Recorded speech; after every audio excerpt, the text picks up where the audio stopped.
तो चलिए आज एक बहुत ही दिलचस्प सफर पर निकलते हैं। हम चलेंगे भारत के लंबे समुद्र तटों पर और जानेंगे उन बड़े बड़े बंदरगाहों के बारे में जो हमारे देश के लिए दुनिया के दरवाजे खोलते हैं। देखते हैं आखिर ये भारत की अर्थव्यवस्था की धड़कन कैसे है। जरा सोचिए, भारत की ये जो 7,500 किलोमीटर से भी लंबी तटरेखा है, ये सिर्फ नक्शे पर एक लकीर नहीं है।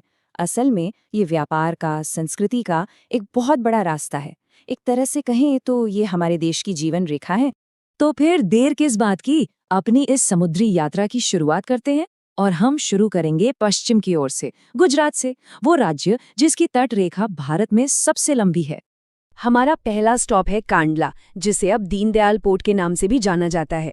ये पोर्ट एक तरह से उत्तरी भारत का मेन गेटवे है। जितना भी अनाज है, पेट्रोलियम है, वो सब यहीं से आता जाता है। चलिए अब आगे बढ़ते हैं और पहुंचते हैं भारत के आर्थिक दिल यानी मुंबई।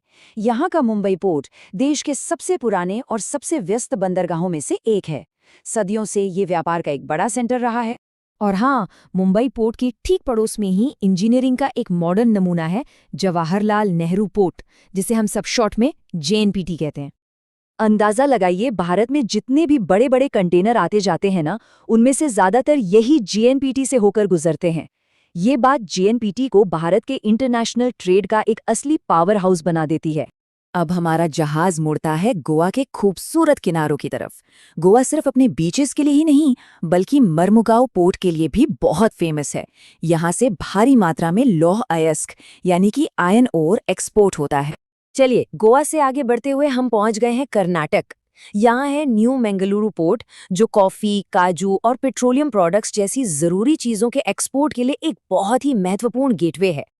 और पश्चिमी तट पर हमारी यात्रा का आखिरी पड़ाव है अरब सागर की रानी यानी कोच्चि। यह बंदरगाह तो मसालों के व्यापार के लिए इतिहास से ही मशहूर रहा है और आज भी एक बहुत बड़ा ट्रेडिंग हब है। तो पश्चिम का सफर तो पूरा हुआ, पर हमारी यात्रा अभी खत्म नहीं हुई है। अब हम भारत के दक्षिणी कोने से घूमकर बंगाल की खाड़ी की तरफ बढ़ रहे हैं।